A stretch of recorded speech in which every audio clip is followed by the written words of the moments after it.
nós abrimos este culto em teu nome, ó Jesus Cristo, ao pequeno e ao adulto, luz divina, vinda por isto.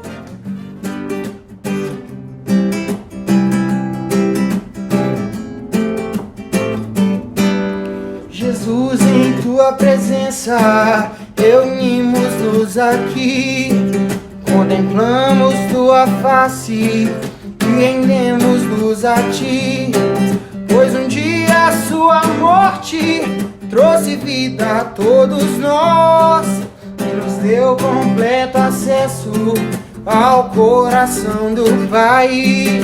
Jesus, em tua presença reunimos-nos aqui, contemplamos tua face e rendemos-nos a ti, pois um dia a sua morte trouxe vida a todos nós e nos deu completo acesso ao coração do Pai. O véu que separava já não separa mais, a luz outrora apagada agora brilha, cada dia brilha mais. Só pra te adorar e fazer teu nome grande e te dar o louvor que é devido. Estamos nós aqui só pra te adorar e fazer teu nome grande e te dar o louvor que é devido. Estamos nós aqui, estamos nós aqui, aqui.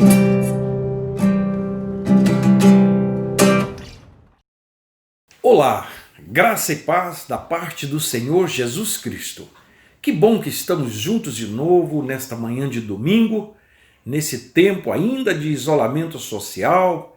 E eu me dirijo neste momento a você que está em casa, que está no trabalho, que está em qualquer lugar, mas que esteja junto comigo. Vamos juntos nos próximos minutos, vamos conversar um pouco sobre um assunto que eu quero trazer para você hoje, extremamente importante. Hoje eu quero abordar com você, que está juntamente comigo no nosso canal, sobre vivendo a depressão. É muito sério o assunto, mas vamos conversar sobre ele. Venha comigo. Se você está com a sua Bíblia, está na sua casa, vou pedir que você abra agora ou sintonize-a, se for a sua Bíblia digital, mas vamos juntos, vamos examinar mais um salmo. Estamos falando nos salmos, nesses domingos pela manhã, e hoje não será diferente. Vamos trabalhar um pouco o salmo de número 37 hoje, e do versículo 1 até o de número 11 é o que nós vamos ler agora. Diz assim: não te indignes por causa dos malfeitores, nem tenhas inveja dos que praticam iniquidade, porque cedo serão ceifados como a erva e murcharão como a verdura. Confia no Senhor e faz o bem. Habitarás na terra e verdadeiramente sereis alimentados. Deleita-te também no Senhor e Ele te concederá o que deseja o teu coração. Entrega o teu caminho ao Senhor, confia nele e tudo fará. E Ele fará sobressair a tua justiça como a luz, e o teu juízo como o meio-dia. Descansa no Senhor e espera nele. Não te indignes por causa daquele que prospera em seu caminho, por causa do homem que executa astutos intentos. Deixa a ira e abandona o furor. Não te indignes para fazer o mal, porque os malfeitores serão desarraigados, mas aqueles que esperam no Senhor herdarão a terra. pois ainda um pouco e o ímpio não existirá. Olharás para o seu lugar e não aparecerá. Mas os mansos herdarão a terra e se deleitarão na abundância de paz. Vamos falar com Deus? Pai, no nome de Jesus, oramos agora e pedimos por provisão espiritual. Quando vamos conversar sobre um assunto de extrema relevância, eu peço que o Senhor, pelo Teu Espírito Santo, esclareça nossas mentes e que possamos juntos agora compreender o que o Senhor tem a nos dizer através do Salmo de número 37. Oramos assim nesta completa dependência e o fazemos em nome de Jesus. Amém. Pois bem, vamos então conversar um pouco sobre depressão. Eu quero fazer uma abordagem com você nesta manhã de domingo sobre o que é a depressão. Pensaremos um pouco sobre as causas da depressão ou a causa da depressão, mas eu não quero te desapontar, porque eu quero te mostrar também, à luz do Salmo 37, sobre a cura para a depressão. É possível? É possível, porque Deus tudo pode. Pois bem, então o que é a depressão, pastor? Antes de mais nada, um dos males que mais atinge as pessoas no mundo é a depressão. Muito embora ela não tenha um diagnóstico exato para muitas pessoas, mas ela vem através dos seus sintomas, nós vamos tratar disso mais adiante, mas muitas pessoas são acometidas por ela e as causas também são muitas, são variadas. Mas certamente, e sem qualquer sombra de dúvida, a primeira causa da depressão ao mundo é a entrada do pecado. Porque o pecado causa uma porção de outros males adjacentes, advindos dele. E a depressão é uma delas. Um dos males emocionais, ou as fraquezas, ou os chamados males emocionais, nervosos, psicológicos e físicos. E eu quero, à luz da Bíblia, conversar com você sobre esses males e te apontar como evitá-los, sobretudo com base no Salmo de número 37, como nós lemos. Se nós examinarmos o dicionário do Aurélio, nós vamos vê-lo definindo depressão como o ato de oprimir-se, abatimento moral, físico, letargia. Se formos para o dicionário de Webster, nós já vamos ver uma outra definição, que é a sensação de sentir-se deprimido, desalento, redução da vitalidade funcional, estado anormal de inércia e emoção desagradável. Olhe bem, os adjetivos que combinam com a expressão depressão. A depressão, ela causa alguns sintomas, né? O autor do livro Aconselhamento Cristão, Collins, ele vai nos apontar para alguns sintomas dessa depressão. E ele fala, por exemplo, no seu livro, que a depressão ela aparenta em forma de tristeza, de apatia, perda de energia, fadiga, normalmente acompanhada de insônia, pessimismo, medo, sentimento de culpa, vergonha, senso de desamparo, perda de interesse no trabalho, sexo, atividades usuais, perda de apetite. Ele fala disso tudo. Para Paul Hoff, no seu livro O Pastor como Conselheiro, a depressão manifesta também através de doenças físicas variadas, como tonturas, palpitações cardíacas, dificuldades respiratórias, pressão no peito, acidez estomacal. E existe ainda os sintomas que podem indicar o estado de depressão.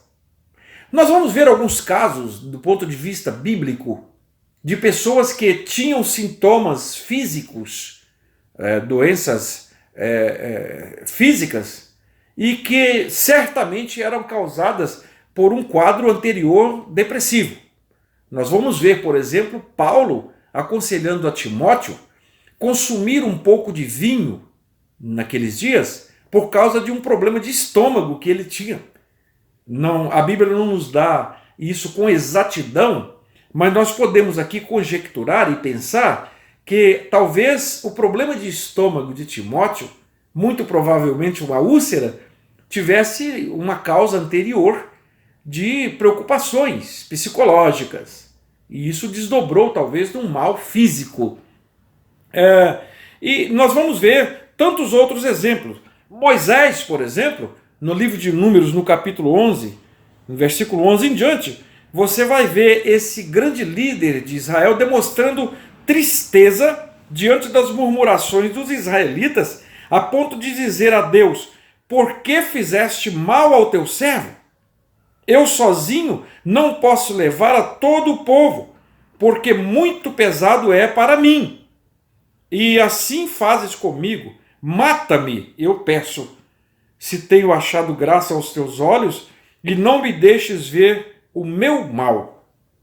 Esse é um grifo nosso, mas olhe bem que Moisés, ele chega a um estado depressivo tão profundo que ele pede a própria morte. E Moisés lidava com aquele povo todo, e todas as demandas daquele povo, que era numeroso, vinham a ele, a ponto do seu sogro chegar para ele. Já falamos disso num sermão anterior, e Jetro, o seu sogro, chega até Moisés e fala com ele: olha, não é bom para você centralizar tudo em você. Certamente o sogro de Moisés estava vendo nele a desenvoltura talvez de um quadro depressivo por causa das centralizações que ele tinha, o cuidado que ele queria ter excessivamente com o povo, e o seu sogro o aconselha a dividir aquele povo em grupos de 10, de 50, de 100, tal, e confiar nesses líderes para que ele não viesse sofrer com esse problema.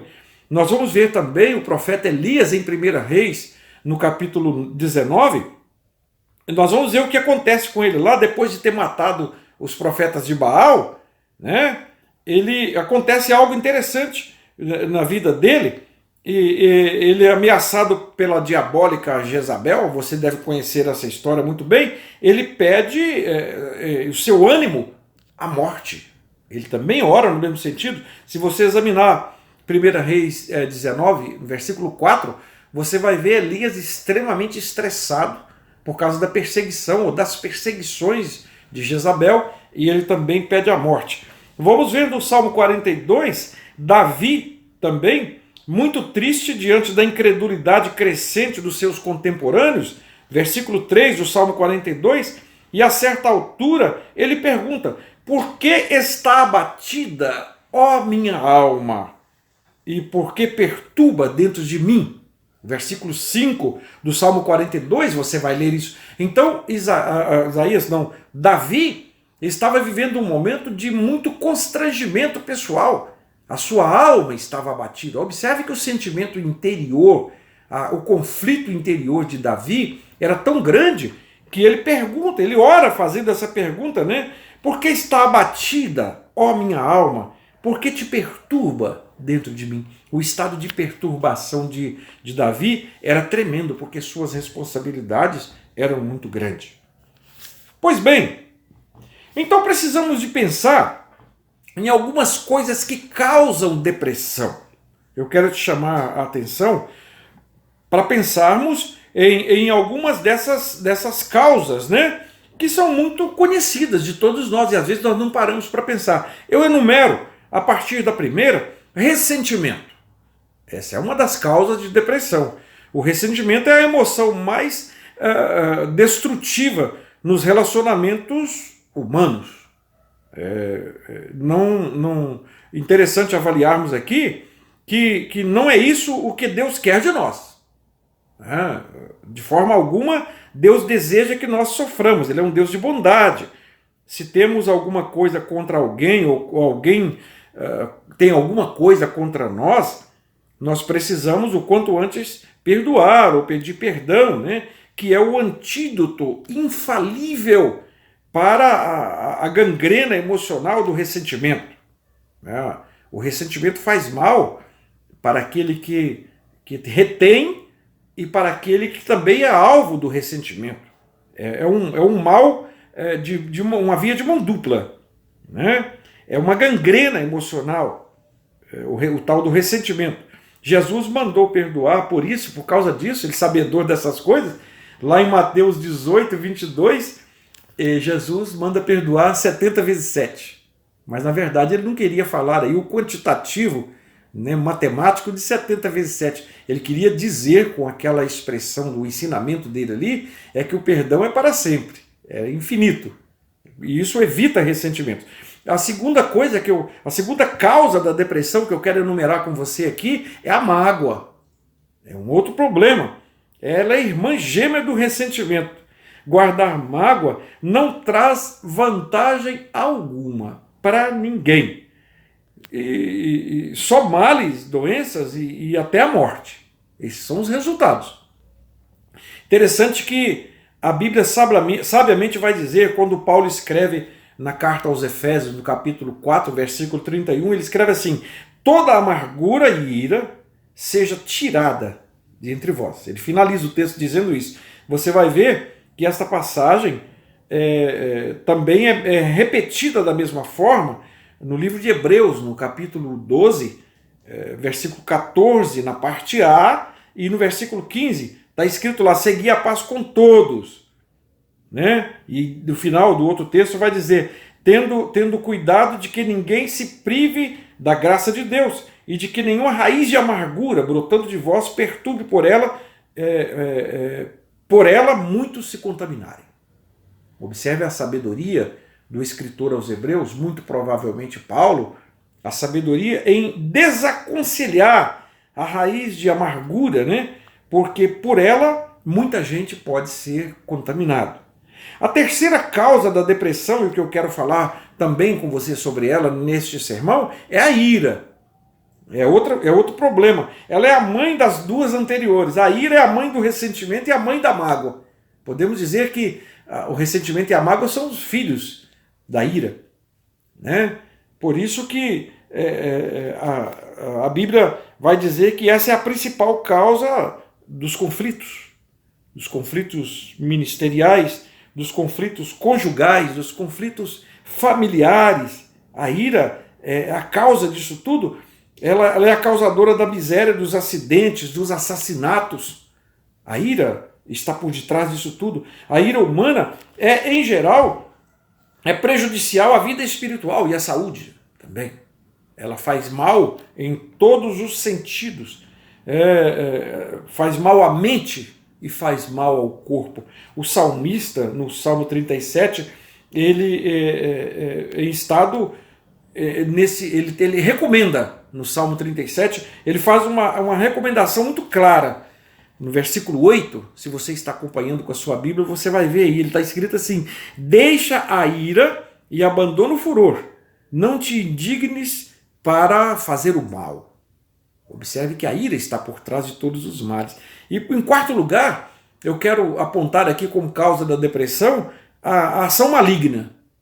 Aqui está o grande problema também. Embora os autores dos livros sobre aconselhamento, a esses a quais me referi, e tantos outros que existem, livros escritos nesse sentido, enfatizam como a depressão, salientando que em certos casos, quando não há casos orgânicos emocionais existentes ou evidentes, né, a morte de um ente querido, a separação conjugal, etc., a depressão pode ser provocada também por ação demoníaca. E nem sempre, mas é possível que isso ocorra. Não é verdade? Nós conhecemos casos, né, de pessoas que às vezes dão uma guinada, dão uma meia volta na sua vida, deixam um certo curso da sua história, muda a sua vida por completo, e às vezes, por ação demoníaca, por ação diabólica, ação maligna, ele é perseguido no mundo espiritual a ponto, às vezes, de entrar numa depressão profunda. Eu conheço o caso de uma pessoa que mudou completamente a sua vida e ele teve um problema sério posterior, depressivo, que o levou ao suicídio. Então são causas no mundo espiritual também.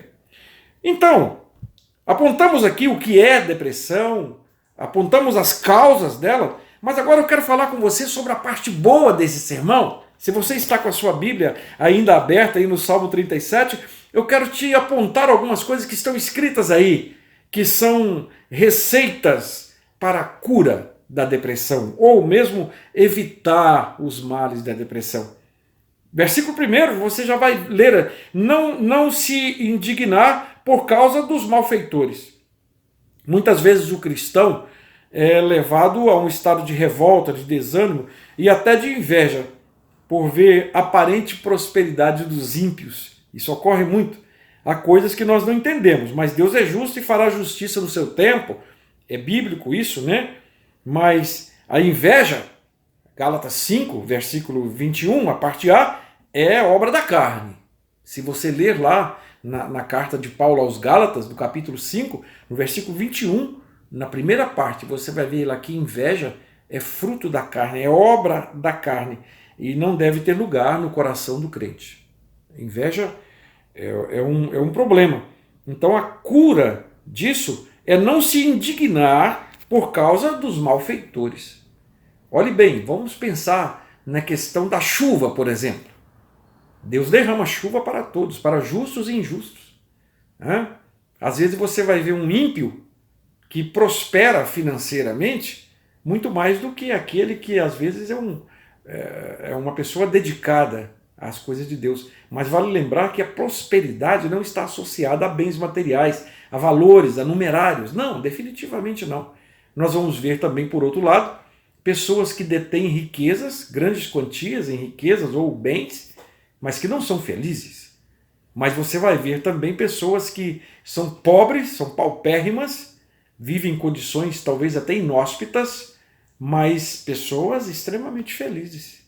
Portanto, quando você ver alguém que é ímpio e que está em prosperidade, entre aspas, não se indigne por isso. A segunda receita que eu quero dar aqui para evitar a depressão é confiar em Deus. O versículo 3 do Salmo 37, você vai ver isso aí. A depressão pode ocorrer em diversas situações, como rejeição, insucesso, problemas da meia-idade, por exemplo, complexo de inferioridade. Olha isso. Desemprego, perda de um ente querido, etc. Todas essas situações podem explicar a depressão, mas não justificam na vida do crente fiel, pois temos em quem nos apoiar nas horas amargas, nas horas tristes. E aí eu quero te levar para o Salmo 125, versículo 1. Nós estamos falando de salmos. Então examine. Salmo 125, versículo 1. Você vai ver que nada dessas coisas podem ser fatores que causam motivos de depressão no crente. Quando nós confiamos em Deus, nós vivemos por fé. Aprendemos a viver extremamente por fé. E isso, qualquer coisa que aconteça na nossa vida, é menor do que o Deus no qual depositamos a nossa fé. Em terceiro lugar, a terceira receita é fazer o bem. Versículo 3, você vai ver isso aí. Não é verdade? Primeiro é não indignar por causa dos malfeitores. Segundo, confiar em Deus. Terceira receita, fazer o bem. Olha o versículo 3 do Salmo 37, uma das manifestações do fruto do Espírito, ainda lá em Gálatas 5, 22, aí nós vamos ver o outro lado. Gálatas 5, Paulo trata das obras da carne e o fruto do Espírito, e eu quero te chamar para o versículo 22 do capítulo 5 de Gálatas. Você vai ver que lá está inserido que é a qualidade daquele que só faz o bem, né? Bondade. A Bíblia manda fazer o bem e como resultado vem o viver pleno sobre a terra, né? Deus nos concede como devido suprimento de todas as nossas necessidades. Quando Deus tira Abraão da sua terra, do meio da sua parentela, e promete para ele uma nova terra, um novo lugar, manda ele para um outro lugar, ele confiou plenamente em Deus e não faltou nada, e ele se torna um amigo de Deus, sobretudo pela sua desobediência. Semana passada nós falamos sobre o Salmo 23, né? O Senhor é o meu pastor e nada me faltará. E em quarto lugar, a receita contra a depressão é deleitar-se em Deus. Está no versículo 4 aí do capítulo do Salmo 37. Essa é uma vacina eficaz contra a depressão, preparada na farmácia de Deus, pelo próprio Deus. Ele é o autor dessa vacina. Deleitar-se em Deus.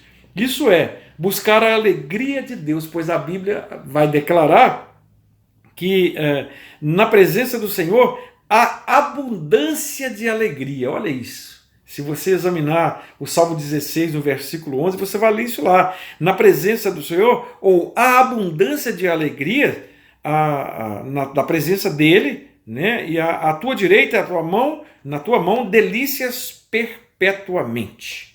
Então aquele que está em Deus, ou aquele que está estribado em Deus, assim o salmista vai nos ensinar, que ele deleita-se em Deus, ele tem alegria, ele tem suprimento em Deus, nada lhe falta. Então ele não tem motivos para se abater. Muitas vezes nós não recebemos bênção porque nós inquietamos e até murmuramos. Mas a alegria em Deus assegura a vitória contra o desânimo e contra a depressão. Esperar somente do Senhor, buscar somente a Ele e apontar para Ele o tempo todo a resolução dos nossos problemas, das nossas necessidades. Em quinto lugar, o versículo 5 do 37, que nós estamos avaliando, analisando, a parte A, entregar o caminho ao Senhor. Entrega o seu caminho ao Senhor, confia nele, o mais ele fará. Entregar o caminho ao Senhor é o remédio para a depressão. Há situações em que o crente, por estar tão deprimido, não consegue nem orar. É possível. Não conheço, você que está do outro lado, talvez nesse momento eu esteja dirigindo a uma pessoa, e se você está nessa circunstância, nesse momento, eu vou orar por você no final, mas você pode nos procurar, podemos caminhar juntos. Sabe? Aquelas pessoas que às vezes assim, olha, perdeu a força até para orar, não tem motivos mais para orar a Deus, perdeu a intimidade com Deus. Entrega o seu caminho ao Senhor, confia plenamente nele, ele não vai te desapontar em momento nenhum. Entregar, é preciso entregar confiando, sabendo que ele tudo fará. Essa entrega deve ser total. Entregar os caminhos ao Senhor significa colocar nas mãos dele os nossos problemas. E quando nós entregamos alguma coisa para o Senhor, nós não podemos retirar da mão dele, não. Se eu entrego dele, eu tenho que confiar plenamente. É fé, é um ato de fé. Há pessoas que às vezes perdem a bênção porque elas entregam ao Senhor, mas daqui a pouco ela vai lá, Senhor, me devolve aqui, porque agora eu vou resolver do meu jeito. E aí talvez estavam faltando um segundo para que ela recebesse a bênção de Deus.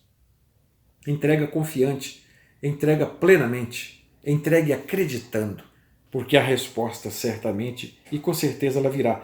E por último, dessa receita é descansar no Senhor, esperar nele. Versículo 7, se você está com a sua Bíblia aberta, examine aí comigo, Esse passo indica no Salmo que parece-nos o mais difícil esse. Descansar no Senhor, esperar nele.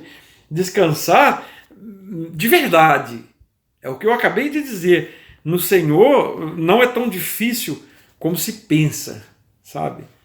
É um ato de fé,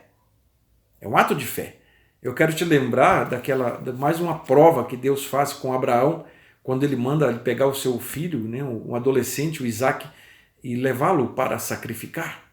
Manda ele preparar o holocausto, manda ele preparar tudo, e colocar o menino sobre o holocausto. E Deus testando a fé de Abraão ali, e quando ele ia decepar, a Bíblia fala de um cutelo, um objeto de corte, que ele ia decepar o corpo do menino, da criança. Deus viu a sua fé e que ele era capaz, porque ele estava completamente confiado em Deus, ele sabia das coisas.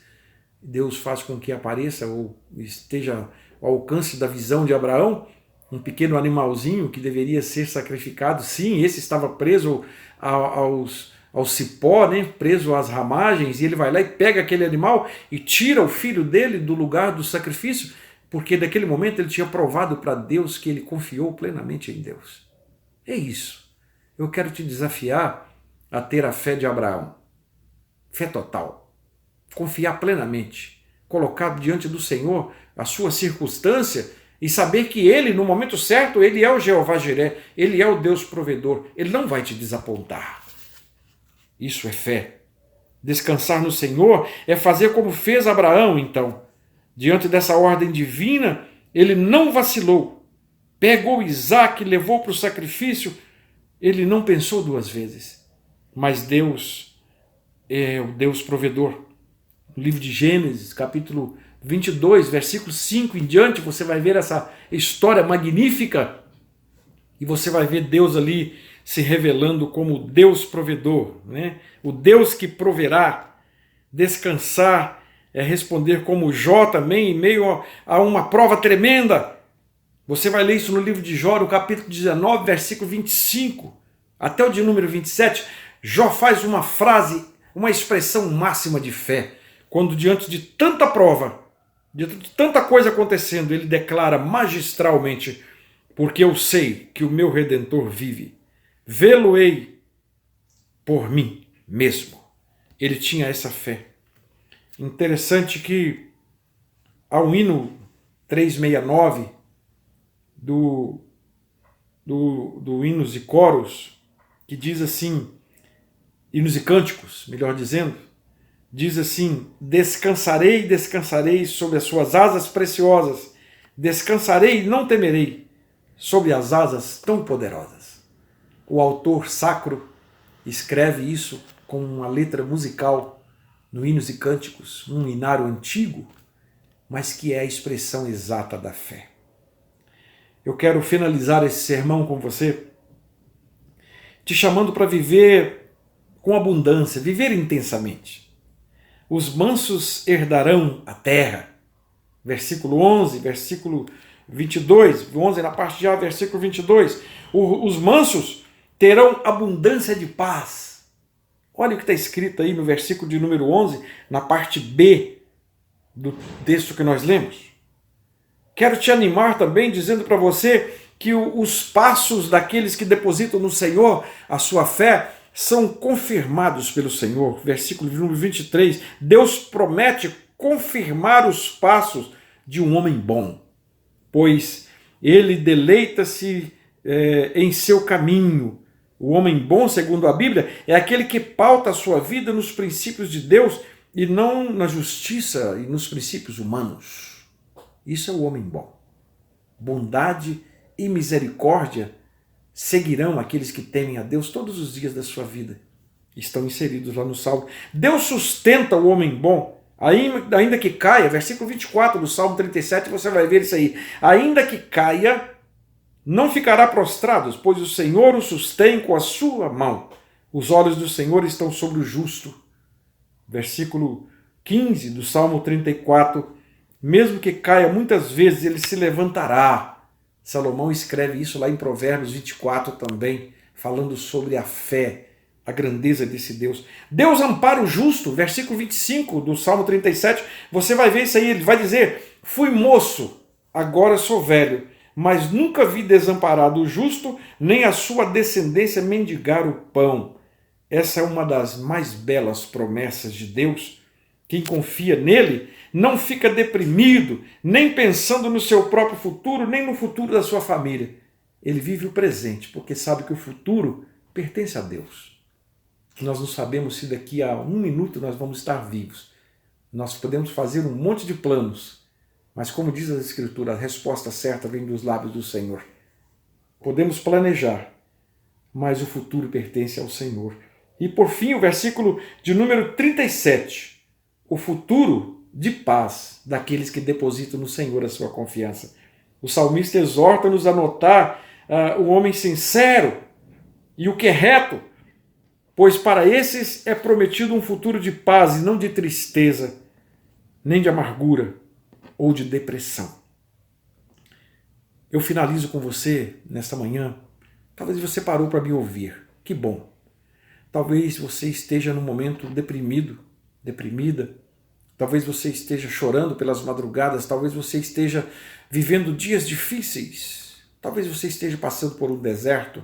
Eu quero te adiantar que logo ali na frente tem um oásis. Acredite, O Salmo 37, um dos mais belos do saltério, daqueles salmos que compunham os cânticos, traz lições maravilhosas, não só quanto ao aparente sucesso dos ímpios, mas principalmente quanto a confiar no Senhor. Sobretudo isso, entregando todos os problemas a Ele.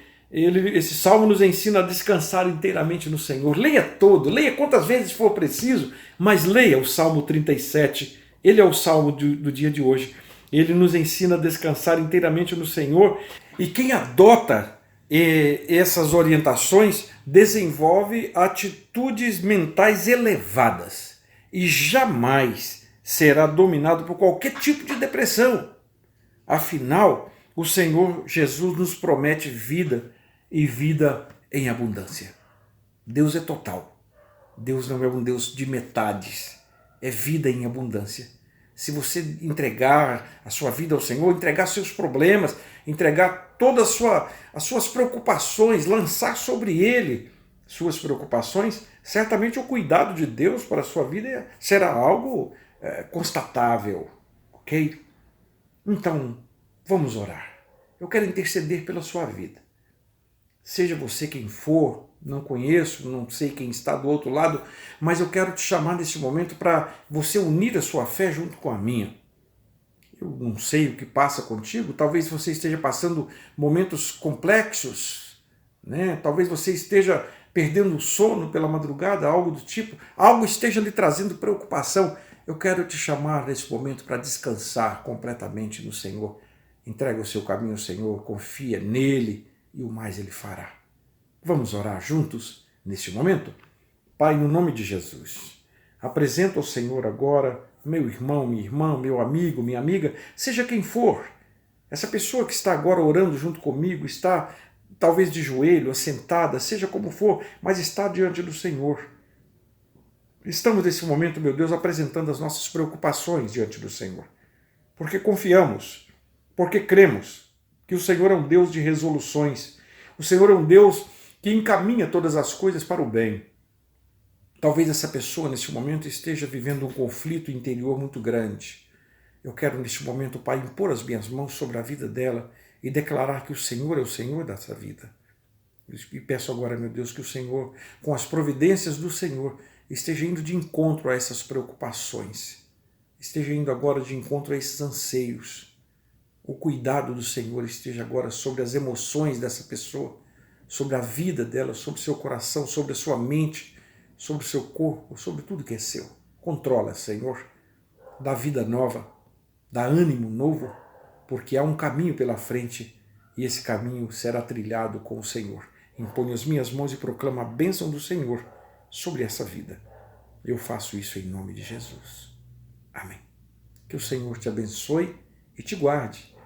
Que o Senhor faça resplandecer o seu rosto sobre ti e tenha misericórdia de ti. Que o Senhor sobre ti levante o seu rosto e te dê a paz. Amém.